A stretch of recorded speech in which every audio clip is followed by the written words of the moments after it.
folks. It's me, Denny Carter from NBC Sports Edge, powered by Rotoworld. Thank you for joining me, not welcoming me, but joining me on the Week 8 Waiver Wire Q&A. I know you have Qs. I hope I have some As.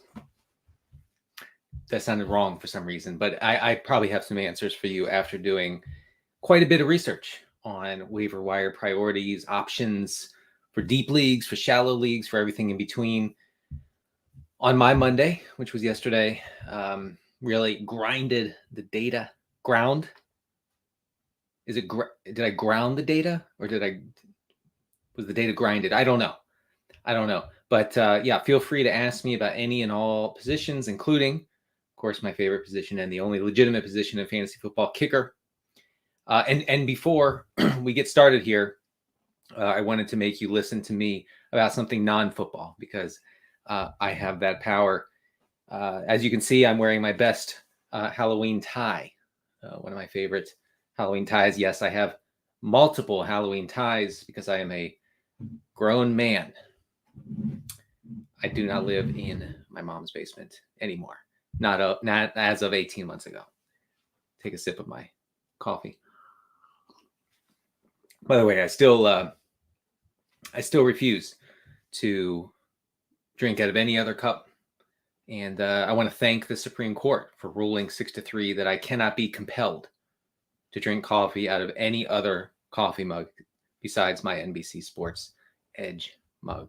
Thank you to those big, beautiful judges. Let me tell you about 3 Halloween movies you can/should watch over the next week. This is our final stream before, of course, Halloween next Monday. So I wanted to tell you about 3 movies that I would love for you to watch. One is a standalone part of the Halloween series. Okay, so no Michael Myers in this one, but it's Halloween 3, Season of the Witch. Now, you may have heard of this and you may have seen it dismissed, but it has made a comeback of sorts. I've been a truther of this movie for 20 years or so, maybe 25 years. And I used to be harassed and attacked sometimes physically in public for trumpeting the glory of Halloween 3. No more. In fact, I was in a party city the other day with my son, and we saw Halloween 3 masks. This is a shocking development to me. This movie went from completely rejected to mainstreamed in the matter of, 4 decades. But still, it's nice to see. So try to watch Halloween 3. I think it's a fun movie. Keep your expectations in check. I won't ruin it for you, but it's about an evil corporation trying to ruin Halloween for not just the United States, but the whole world. Also, try to rent or buy, possibly, Trick or Treat.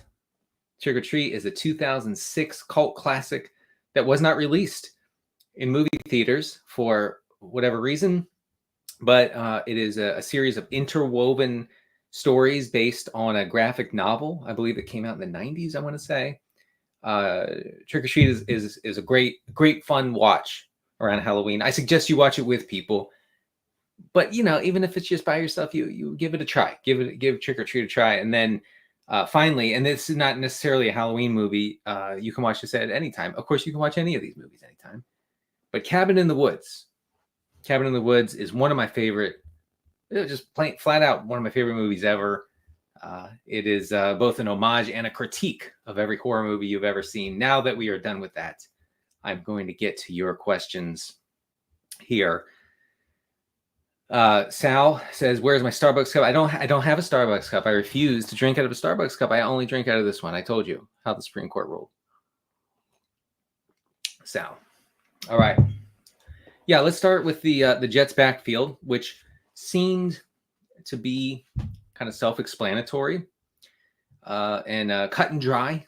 The Zoomers are saying this all the time, cut and dry. After Breece Hall's incredibly unfortunate season-ending knee injury in Week 7 against the Broncos, it seemed like Michael Carter was going to come in and take probably most, if not all, of the early down work, and then most of the pass catching work. Not that there would be a lot in a very, very run-heavy conservative Jets offense, but still it looked like Michael Carter was going to be a top 20 option for the rest of the season, conservatively. Michael Carter in 2021 was one of the most efficient pass catchers and runners among all running backs. Of course, this year has not been the case. In fact, he's been one of the least efficient rushers. I take no pleasure in reporting that, but it is true. And James Robinson, of course, was traded to the Jets. The Jets acquired James Robinson for reasons unknown after Robinson had run his course in Jacksonville and Travis Etienne took over that backfield. This means a few things. One, Michael Carter is clearly not going to see a full workload. I do think that he's in line to get kind of the first crack at being the starter. So just speaking for week 8, I think you can feel okay about starting Michael Carter. James Robinson will probably play.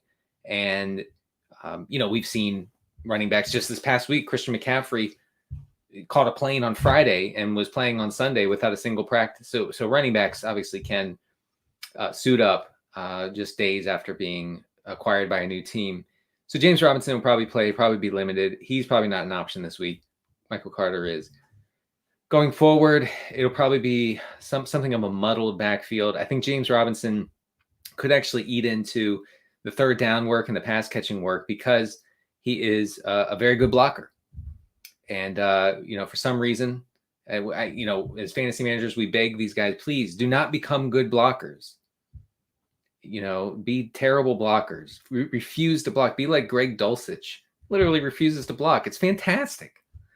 But no, James Robinson's a good blocker, so he probably will be in there on a lot of third downs. But maybe not running a lot of routes. So you're keeping James Robinson around, but you need to keep your expectations in check for, how he will be used in the Jets offense. Now, if Robinson or Carter get dinged up in the coming weeks, then the other one will have tremendous value, I think. And then, of course, in the Jacksonville backfield, this means that Travis Etienne becomes conservatively a top 15 PPR option, maybe even close to top 12, considering the landscape of the running back landscape. And JaMycal Hasty, hold on one second. JaMycal Hasty has run as the RB3 behind Etienne and James Robinson in Jacksonville. I think he needs to be scooped up in some 12-team leagues, but definitely deeper formats for sure, because he would seem to be in line to be the lead back for the Jags if Etienne misses time. So there you go. Everything you need to know about that very weird Monday night trade was that sent James Robinson to New York. Johnny Daly says Zappa season. Yeah, so my dad kept calling Bailey Zappi Frank Zappa.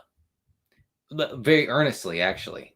He would be like, man, this Frank Zappa kid, he's looking good. He's looking good. And until, of course, Frank Zappa did not look good against the Bears in a beatdown on Monday night. But I tweeted that I thought it was funny. All right, so send me your waiver wire questions, your start sits. I'm just going to try to do rapid fire for a little while. Sometimes I will go on a bit of a rant. I want to say, let me reset and say thank you for joining me on the NBC Sports Edge Waiver Wire Q&A. You can find my column on NBCSportsEdge.com. I included a ton of running back stashes and also deep league wide receiver additions, including some Texans additions. We're down bad, folks, but I got your back. Check it out on the site. So Ethan wants to know, is he playing Dak against Chicago or Tua against Detroit? I don't think this is close. I think it's Tua by a lengthy margin. I think the Cowboys showed this past week against the Lions that they're fine winning ugly. And for their purposes and for the purposes of Dallas fans, I guess that's okay until it's not okay, until it doesn't work. But it stinks for us. It stinks for fantasy players, right? I mean, it makes Michael Gallup like a fringe option. It makes CeeDee Lamb unreliable as a wide receiver one, and unless game script goes his way, and therein lies the rub, right? If we have to say about a player, like CeeDee Lamb, who we took in the first round of 12-team league, and maybe the beginning of the second round. If we have to say something like, well, if game script goes just right, CeeDee Lamb can get there for fantasy purposes, then it's not good. Okay, that's a problem. We don't say that about Cooper Kupp. Okay, we don't say that about Justin Jefferson. I mean, we don't even say that about guys further down the line, like trying to think of like some wide receiver twos who I'm completely blanking right now, but you know what I'm talking about. That's right. I want to say Brandon Ayuk, but no, he requires good game script. Oh, T. Higgins. Don't care about game script. He's going to get his. So anyway, it's Tua for sure. Detroit's defense is a mess. Lots of injuries. Their secondary is especially egregiously awful. So you are starting Tua every time over Dak. Just going forward. It's not even a question. It's Tua every time. Oh, we have a quick kicker question from JD. Thank you, JD. Why is Kymie Fairbairn not getting any love? The man is the Geno Smith of kickers. The media has been silent on Kymie Fairbairn, and honestly, it's wrong. It's morally wrong for the mainstream press to ignore Kymie Fairbairn. We at NBC refuse to ignore Kymie Fairbairn. Actually, I will continue to ignore Kymie Fairbairn. I'm sorry.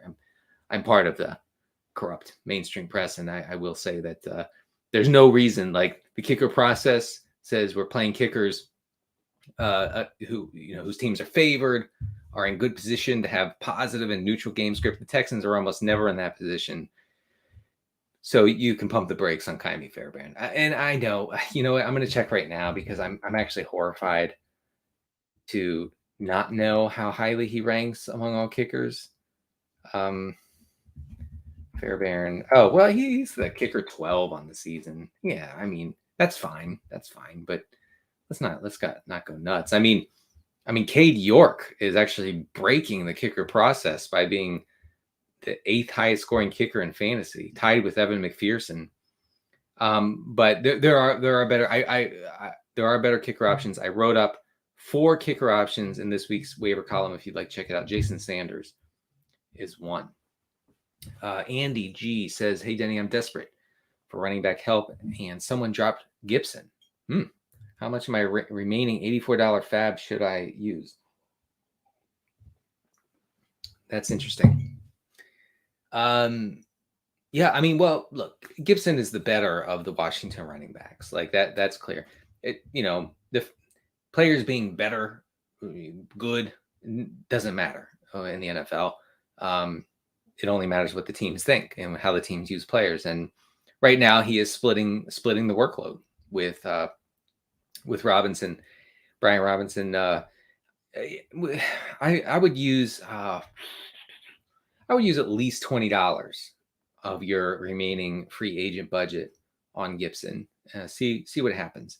But I wouldn't get too nuts. If you really do need a running back, then you might want to go as high as like half your fab. If Brian Robinson ever misses time for the rest of the season, then Gibson becomes a really good option.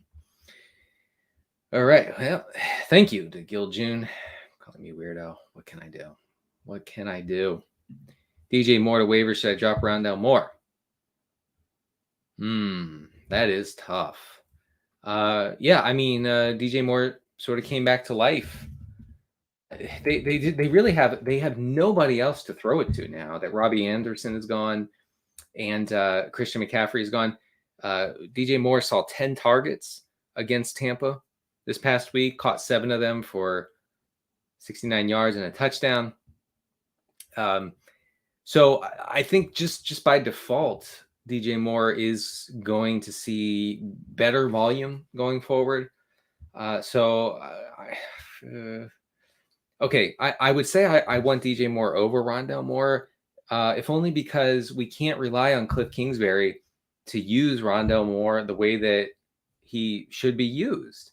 And it's not that I know like more than an NFL head coach, although I probably do. It's just that we all know that the tiny Rondale Moore is not an outside receiver.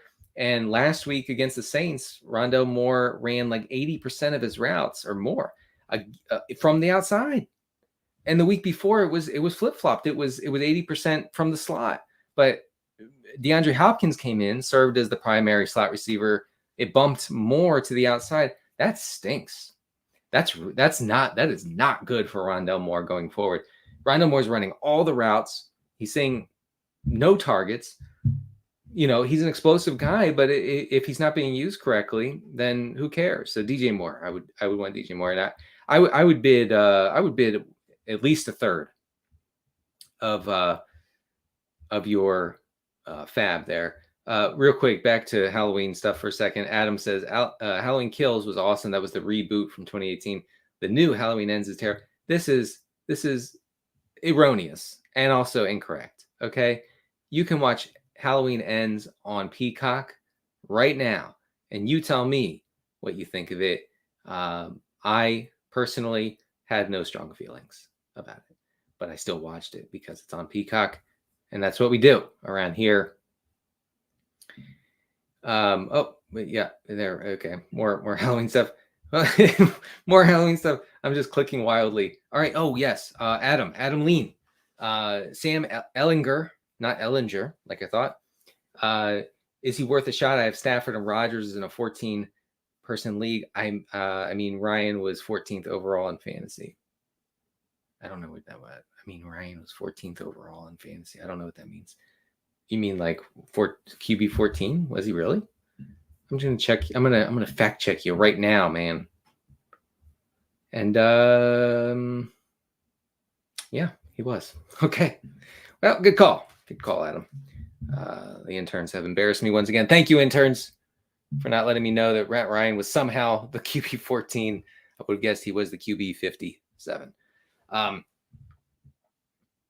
Ellinger has my attention, and here's why. I tweeted actually a few minutes ago. You can find me on Twitter at CD Carter 13. I tweeted that he has a lot of rushing upside. Ellinger in his final year at Texas averaged 6.5 rushing attempts per game for 56 yards per game. He had in the preseason, he played 3 games through 29 passes. He dropped back about 40 times. He had 3 rushes for 71 yards and a touchdown in the preseason. And Colts beat writers believe that his ability to scramble, to leave the pocket, to make things happen outside of the pocket, unlike Matt Ryan, who is considered old yet is 2 years younger than me. That's a tough one to deal with. Ellinger can maybe spark the offense with his scrambling ability, and I'm tepidly buying in to that idea. We love fantasy quarterbacks who can provide a rushing floor, right? So that means that, we don't really have to worry about Sam Ellinger piling up 300 yards and a couple touchdowns in order to be like a good fantasy play. That's not going to happen, most likely. So what we need is, 50 yards on the ground and maybe a touchdown. I mean, you can't bank on a touchdown, but 50 rushing yards is 5 points. That's more than a passing touchdown is worth in most leagues. So I do think he's in a good spot this week. The Washington secondary is kind of middle of the road and in most metrics.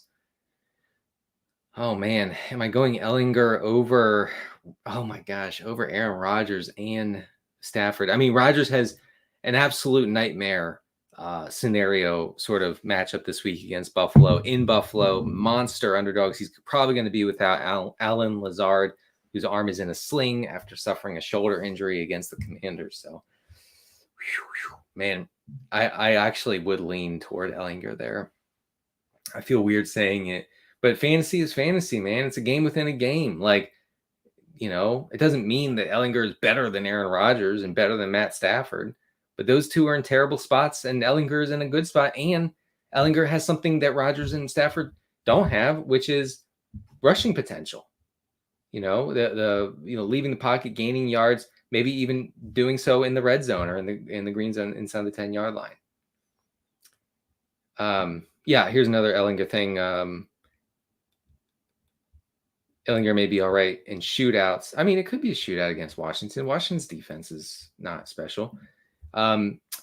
Flex Gus Edwards or Godwin. You're I don't know what your scoring is here, standard, PPR, half PPR, but I guess in any format, but especially half PPR and PPR, I would start Chris Godwin. I can't get excited about Gus Edwards. And maybe that's a weird thing to say after, he led the team with 16 rushes in his first game back from a 2021 ACL tear. 16 rushes to 11 rushes for Kenyon Drake. He scored 2 touchdowns, talking about Edwards. Both of those were goal line carries. I'm not saying that he's, that he lucked into them, but I am saying that everything went right for Gus Edwards. And he was 20th, I believe he was 20th or 21st in expected running back fantasy points in week 7. So I don't see the path to upside for him. I see a path to upside with Godwin because he's in a Bucs offense that throws and throws and throws some more. They drop back constantly. They're going to do that again against what is a pass funnel Ravens defense. It's Godwin all the way there.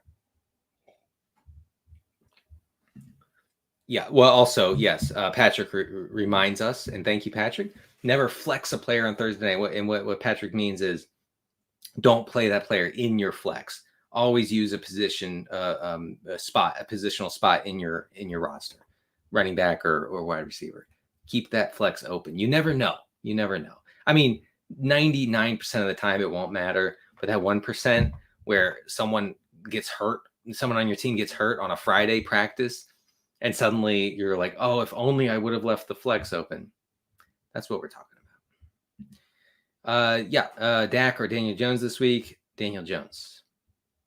I'm low on Dak. You may see. Breece Hall's dynasty. Not really the dynasty sort of guy, but he was on his way to being the RB1 overall. So seems good to me. All right. This person lost David Njoku in PPR. Guys. David Njoku was going to go ballistic against who they play, the Ravens. He had 7 catches on 7 targets in the first half. Like, he was on his way to like 150 yards and maybe a touchdown. Really tough. But anyway, we persist. Your options are Hayden Hurst, Juwan Johnson, Otten, Disley, Dulcich. Otten, Kate Otten. I've talked about how fantasy friendly his situation is. He's running a ton of routes. So Otten has had 2 starts this season when Cam Brate has been hurt, and Cam Brate will probably miss this week with a neck injury. So I have to point to my neck in order for you to know what I'm talking about. He has a neck injury. This part of your body. So I'm not a doctor. I just know a lot about the human body. Like, this is my neck. Kate Otten, 2 starts. First start, he led the entire league in tight end pass routes. Second start, he was second among all tight ends in pass routes. That's fantastic. Like, you're starting him over Kyle Pitts. Going for if Kate Otten is starting and Cam Brate is not playing, Kate Otten is a far superior fantasy option than Kyle Pitts. I take no pleasure in saying so. Alrighty, let's keep going. Alex wants to know a sleeper tight end for this week. Well, folks, you are in luck because I wrote up about 37 tight ends in this week's waiver column, which you can find on NBC Sports Edge.com. We have Kate Otten. We have Greg Dulcich. We have Irv Smith available in 64% of leagues. His routes have jumped up. He's seeing good number of red zone targets. We have Evan Ingram, Harrison Bryant, who will probably take over as the Browns' primary pass catching tight end now that Njoku is out. We have Juwan Johnson, who led all tight ends last week in pass routes on his way to 2 touchdowns against the Cardinals in garbage time. And we have Robert Tonyan, who has he's only available in 33%. I understand. Man, people love Robert Tonyan, man. Wow. Like this guy was like 50% rostered when he was running like 10 routes a game. I mean, people were ready for Robert Tonyan season. Well, it's here because Randall Cobb is out. So they're using Robert Tonyan as the primary middle of the field, intermediate pass catcher. So all those guys for sure. Harrison Bryant is interesting. Harrison Bryant is good. He was the John Mackey Award winner in 2019 for the most outstanding tight end in the nation in college football. So don't forget about him. Dalton Schultz is on the wire. Fair to drop hits for him? Yes. Trade Pollard for Lockett? Yes. Well, Ezekiel Elliott's kind of banged up. Yes, do it anyway. All right. Add the Jets defense or the Dolphins defense. Jets defense. Wow. That New England quarterback situation, man, I've been waiting my whole life for those guys to be in that sort of pain. It just feels so good. Feels so good. It feels right. Just karma just completely. Sorry to get religious, but sorry, Patriots. Alexander says Russell Wilson should be going for 1 copper penny these days. I agree with that. All right, here's a start sit. Robust RB. Are we doing Stevenson or Aaron Jones? Oh my gosh. Oof, that is, Adrian Charlie, my guy. A very, very tough guy. Dynasty team here. Congratulations to Adrian on that. Jeez, man. I mean, look, Ramondre Stevenson took over the backfield on Monday night against the Bears. I'm gonna check NBCSportsEdge.com just to make sure here that I'm not off base, but I believe. Come on, baby. Come on, internet. Let's go. All right. So he outcarried Damian Harris 11-3. Damian Harris came back from a hamstring injury. Stevenson had 8 catches for 59 yards. Just that's where it's at. Like high value touches for running backs are considered receptions and touches inside the 10-yard line, and for good reason, because a running back reception is worth more than double what a running back carry is worth in PPR. I know this is half PPR, so I guess you go Stevenson, just because the Packers are in such a bad spot this week against the Bills, 10.5-point dogs. I guess maybe Jones has some path if he runs a bunch of routes again, but I'm a little undecided on that.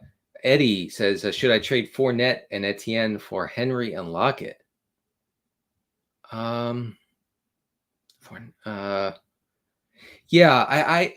Yes, I would do this.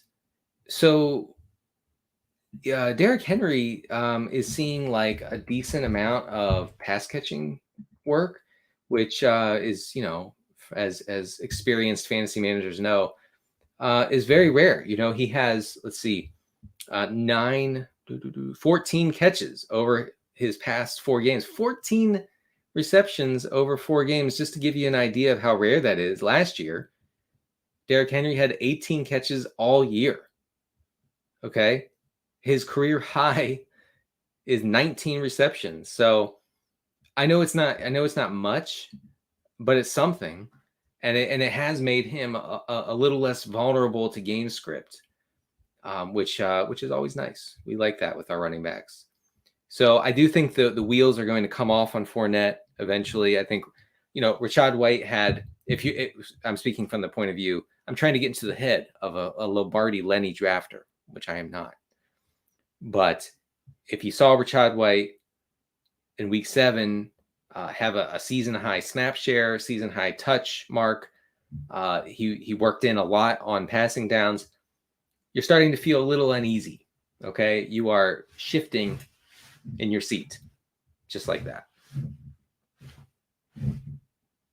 And you're not feeling great. So yes, make this trade.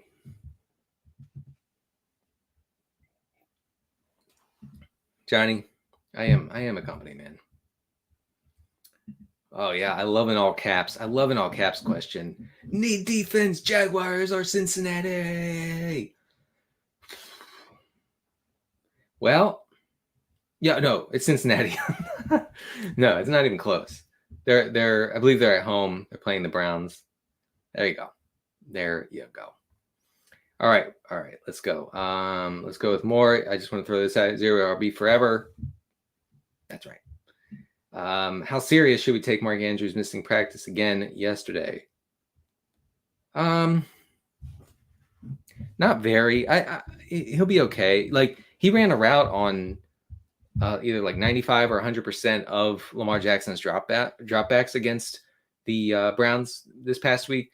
I know that he came up with a goose egg, and I know that's worrisome, but I wouldn't worry too much. Also, maybe, just see if your league's Mark Andrews drafter is freaked out. Get a feel for how much that person is tilting after that horrific week 7 performance and stat line, because that person might be willing to sell you Mark Andrews, and that would be awesome. And please, if you have Mark Andrews, please don't panic. Please don't say, oh, well, I can get Leonard Fournette for Andrews. No, don't stop. Don't do that. He's untradeable, I believe, in fantasy, despite that terrible week.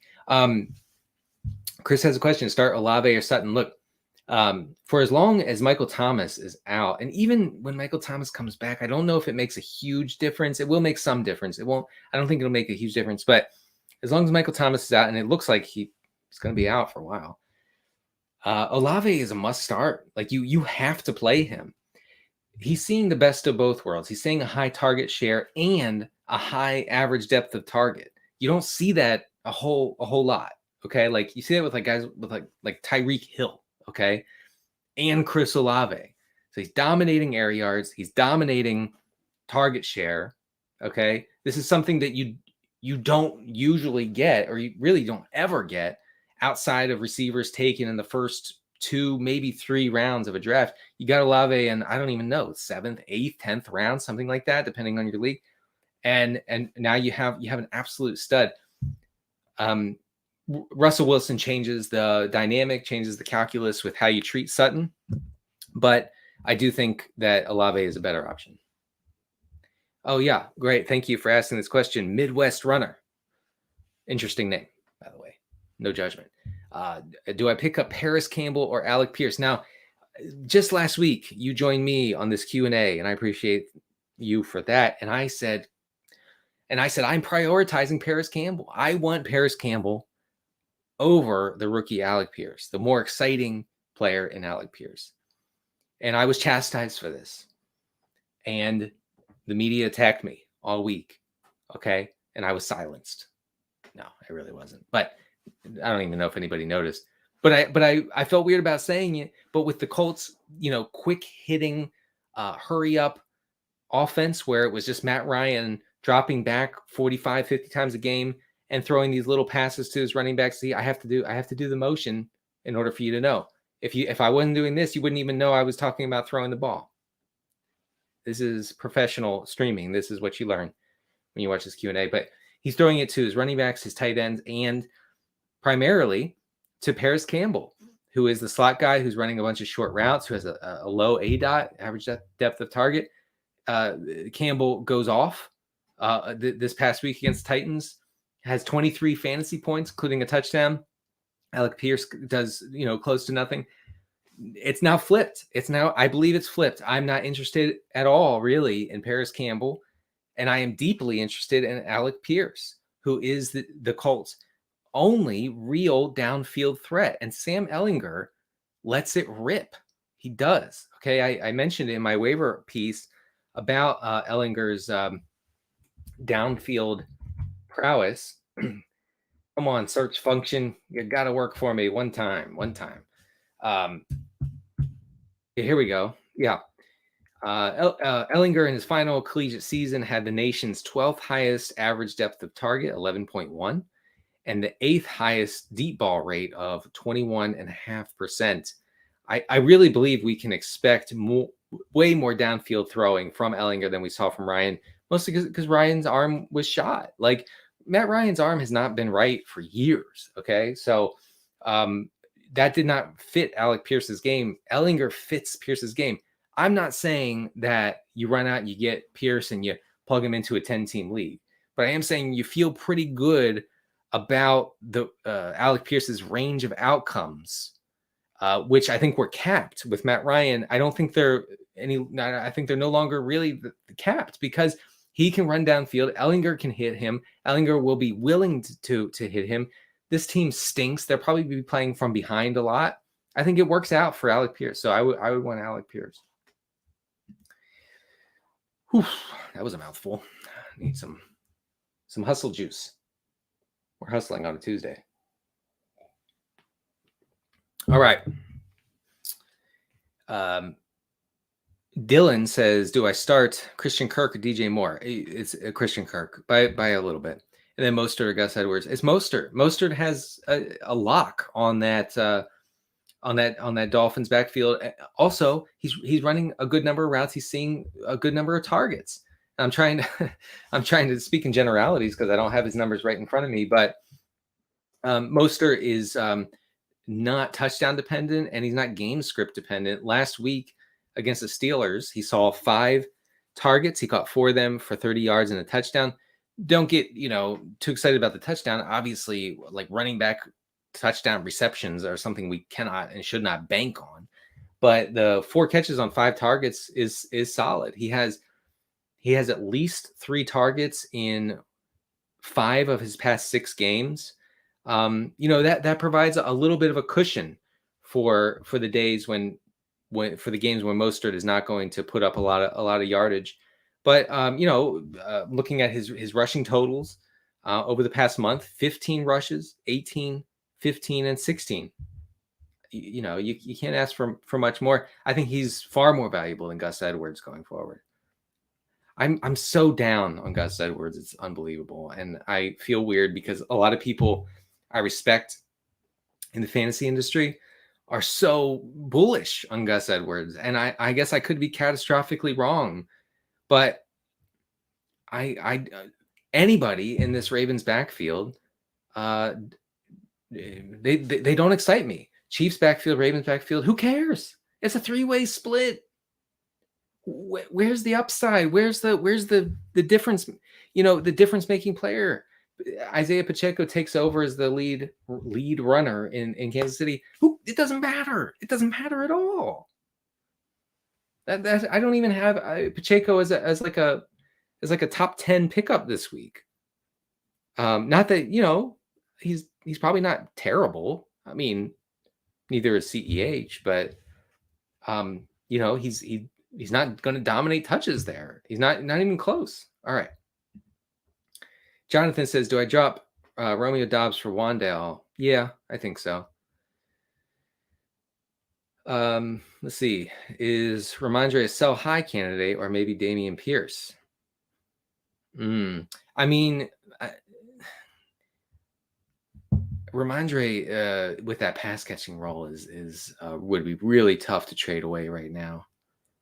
I guess maybe see what you can get for Dameon Pierce, who is a little more game script dependent than Ramondre. But don't sell yourself short, I guess is what I would say. All right. Start 2, Devontae Smith, Ramondre, or Christopher G. Godwin, the 4th. You are starting Godwin and Ramondre. Do I trade Stevenson for Evans? Do I trade? I mean, you say you're solid at both positions. Must be nice. It must be nice. Folks, we have Eric Burdett here, who is solid at wide receiver and running back. We want to say a hearty congratulations to Eric. I guess I'd go with Evans. Cam Akers is on waivers. Yeah, I think he's worth stashing because if another team, I mean, the Rams are probably going to have to just cut him eventually. If he lands on a team where he can take over as a lead back, I guess he could have some value. Value.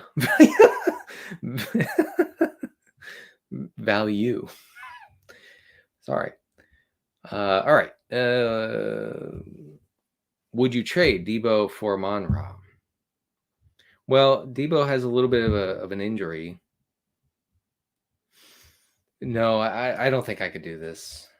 Well, oh man, wait. Hold on. Yes, I would. Because I totally forgot for 1 second that Christian McCaffrey was traded to San Francisco. And I think McCaffrey is pretty bad for Deebo Samuel going forward. Deebo saw one rush this past week with McCaffrey in the fold. So I would want St. Brown, who's just a target monster when he's in there. Start Olave or Waddle. Yeah, man, you know what? That's you're in a great spot if you have to choose between those two. Wow, there's nobody else you can bench. You can't play both of these guys. That's wild to me. I mean, I would go with Waddle, but wow, way to go. It's not a bad spot. I mean, you almost can't choose wrong. This person picked up Dak Prescott as a Jalen Hurts bye week filler. Given the bad state of quarterback, should I hold Dak? No. No. You drop Dak for Michael Carter right now, young person, and don't even worry about it. Please. If you're in a one quarterback league, you should probably only be rostering. No, I'm gonna rephrase that. You should only roster one quarterback at a time, unless of course you have like Josh Allen. He's on a bye week. Of course, you're not gonna drop Josh Allen, okay, or Lamar Jackson, whatever. Okay, I get that, but like, there's no reason to clog up your bench with Dak. Yeah, get out of here. Not you. Get out of here, Dak. You hear me? You go sleep on your comfy mattress and look at the analytics of your sleeping. And you, person who asked me the question, you get Michael Carter. There we go. We're on the same wavelength now. When do we go all in on James Cook? Did something happen to Devin Singletary while I've been streaming? I'm gonna check the news on NBCSportsEdge.com, where you can find my waiver wire column, by the way. I don't see anything on Devin Singletary. He has not been abducted by aliens. He has not retired. He has not entered the witness protection program. So I don't understand this question. But James Cook is an okay stash, I guess. Sutton or Kirk. So you're starting Sutton if Russell Wilson is back. If he's not, it's Kirk. It's as simple as that. Tom Brady was just dropped. Is he worth burning my number one waiver priority to add Brady as Herbert insurance? No. Stop. All right. Is Pitts? Yes, Pitts is a drop. Carter and Allgeier are both on waivers. Which one do I bid for? Allgeier is somewhat interesting because the Falcons are so unbelievably run heavy, unapologetically so. Arthur Smith, called plays to the tune of a minus 25% pass rate over expected in a blowout loss to Cincinnati last week. That sort of thing, the NFL should look into that. Okay, like for like the integrity of the game, for a team to intentionally lose, to like not try to win, I feel like that's an integrity issue that the NFL should be very concerned about. And perhaps it's just that Arthur Smith is that bad of a coach. It could be that. But let's look into it just a little, just to see. Anyway, Allgeier had 50 yards and a touchdown. He led the team in rushes, but again, it's really a split backfield, and Cordarrelle Patterson's coming back, I think, next week. So yeah, I would want Michael Carter there. Gus or Chuba. Yeah, it's Gus Edwards there. I would go with Gus Edwards. Who's the best wide receiver option? Well, I mean, you can check out my column, please do. Folks wanted one of my column linked in the chat. Let me find that real quick. Shoot. Anyway, yes, I'm gonna link you in a second. I have a lot of wide receiver options. Alec Pierce, like I said a minute ago, if you want to check that out, he's definitely up there. You have George Pickens is available in half of leagues, guys. I'm not sure how that's happening. Here you go. I'm gonna post this to the chat if folks want to check it out. I'm hoping. Yeah, there we go. All right. Yeah, you can check out my piece there. Oh, and someone posted it from the NFL and NBC account. Thank you for whoever did that. The zappening, yes, the zappening did not zappen.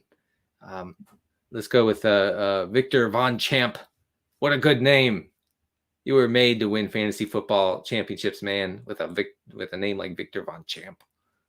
Maybe it's Von Chomp. I'm sorry. Going bust for a better draft pick has been going on for a long time. I'm sure they had. You're talking about the Falcons, right? I don't know if that's the case though. Pistol Peter says trade McLaurin for Naji Harris. That's gross, man. My good buddy JJ Zacharyson from lateround.com said that this week he pointed out that Daniel Jones has more rushing yardage than Naji Harris this year. I don't care. I know you're keeping McLaurin.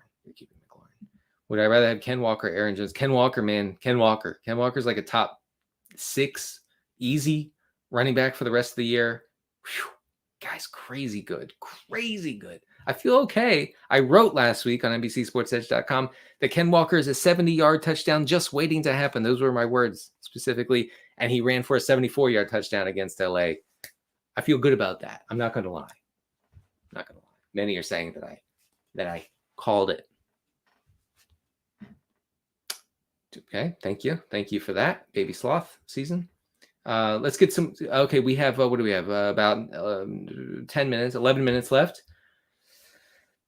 Can we get kickers moved up to the top of the waiver column?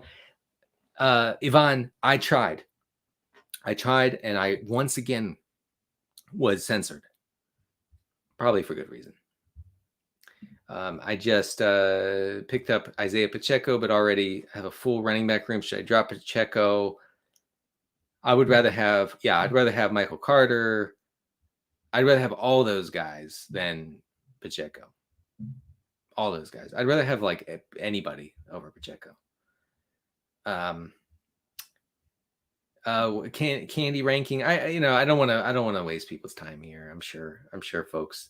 I could do that on Twitter and get roasted for it, but obviously $100,000 is at the top of the list.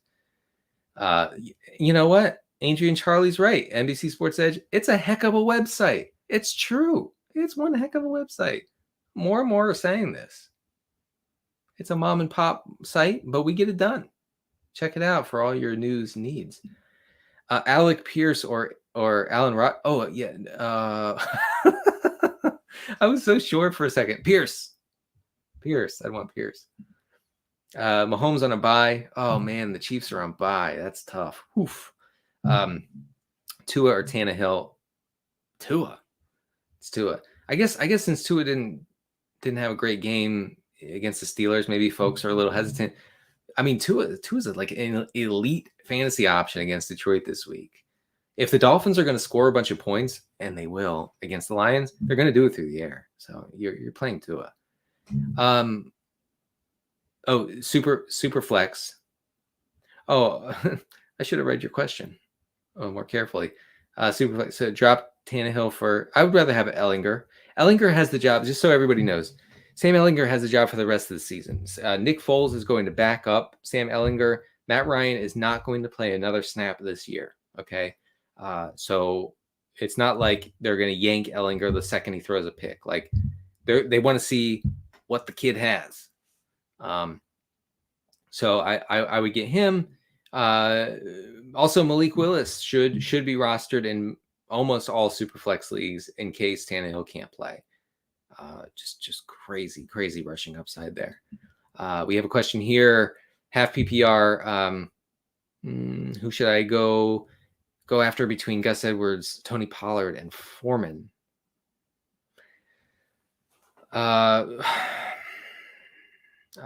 So I actually have Foreman as a priority pickup over Gus Edwards. It's very close.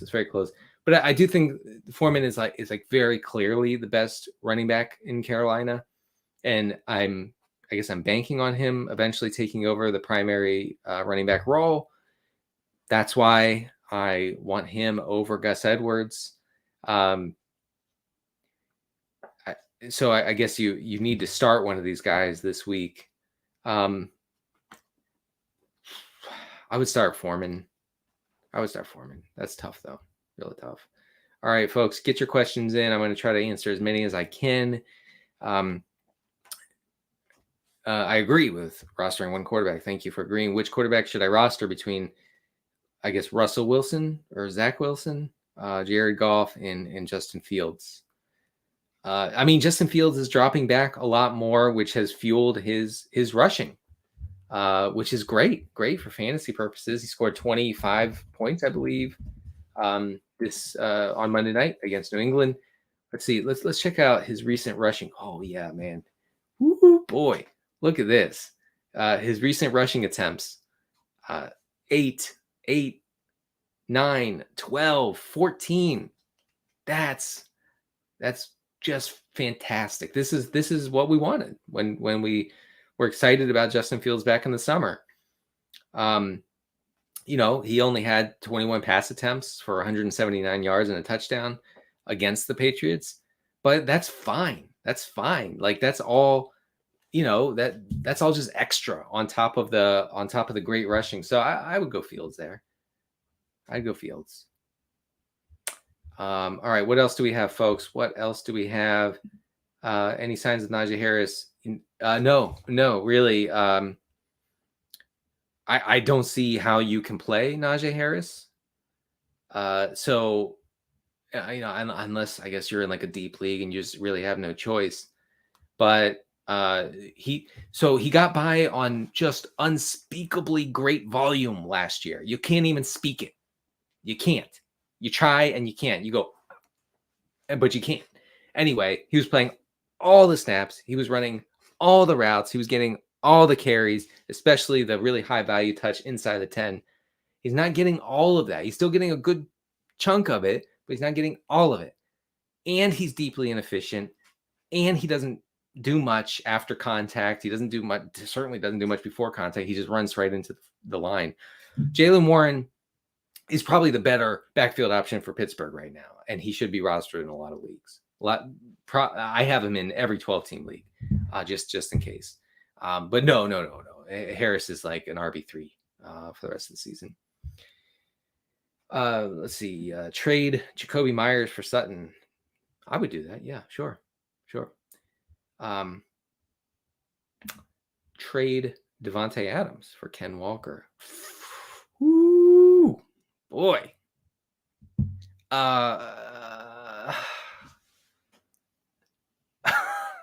This is a tough one, Reggie. Why did you have to give me such a tough question? Why couldn't this be easy? No, I don't think you can. No. Bad Reggie. I'm kidding. We all love Reggie. All right. Would you trade Foreman and Chuba for Najee and Rondale? Oh, I mean, if someone would. Oh no, I don't know. If someone would take that trade, I guess. But that who would take Chuba Hubbard and Foreman? Oh, I guess I would do that. Okay, wide receiver full PPR. Start Pittman or Pickett? That is a fantastic question, folks. We are starting Pittman just by a hair, man, just by a hair. Pickett is really good. Pickett needs to be picked up, folks. Get George Pickett. He has that dog. Okay, if you need to boost your team's dog quotient, you get George Pickett. I'm sorry, Pickens. You messed me up here with the Pittman or Pickett thing. Come on. I can't be expected to correct you. Anyway, get Pickens. Mike Evans for Ken Walker. Oh my goodness, you guys are killing me with the Ken Walker stuff. It's good. It's good. Killing me in a good way. You understand. You know what I'm talking about. So, okay. All right. Hear me out. If you're otherwise solid at wide receiver, you make it. You make this move. You do it. Yes. Start 2 at a McLaurin, Sutton, Renfro, and Wan'Dale. I'm attempting to pick up Pickens. I'm down bad. It's Keenan Allen drafted. Yeah, look. You get Pickens. You get him. Dog. Start 2. So this week, I would start Pickens and I would start Sutton if Russell Wilson plays. If not, I would start McLaurin. McLaurin, he did fine in Taylor Heineke's debut this past week against the down bad Packers. Let's see. McLaurin had 5 catches on 8 targets for 73 yards and a touchdown. I believe he saw it was about 25% target share. That's solid. That'll work. That'll do. So McLaurin and Pickens for me there. Thanks for yes. It is one of my favorite ties. Thank you for that. All right. Back to business. No more, Ivan. No more tie nonsense. Jacob says, "What are your thoughts on Van Jefferson?" My thoughts are as follows. It doesn't matter. He doesn't matter. Nobody matters in this Ram. Nobody matters in the Rams offense except for Cooper Kupp and Tyler Higbee, and that's it. That's the list of wide receivers or of fantasy players who matter. I will say Van Jefferson should be able to scare defenses off the line a little bit and create maybe some room to operate in the intermediate part of the field, because really the Rams, they do not have a field stretcher and have not had one all year, not even close. Okay. Ben Skoranek and Allen Robinson do not qualify as field stretchers. They are not stretching any field. But Van Jefferson can at full health. So he's important to the Rams offense, yet not a fantasy option. Curious. All right, 2 more questions, and I am out of here. As much as I would like to stick around for 15 consecutive hours with you guys and talk about Halloween movies. Francis says, start Latavius Murray or Josh Reynolds. Sorry, you saw my armpit sweat. I actually would go with Josh Reynolds there in a half PPR. My choice after losing DK are basically Paris Campbell. Yeah, I mean, you go with Paris Campbell there. That's tough, though. Do you think Higbee has jumped off the cliff? So Higbee was banged up before the Rams bye week. I wouldn't read too much into that. He saw his routes dip by a good amount. Really was not used in the way that he's usually been used this season. So don't worry about Higbee. You're still starting him. And no, I don't think you have to worry about him at all.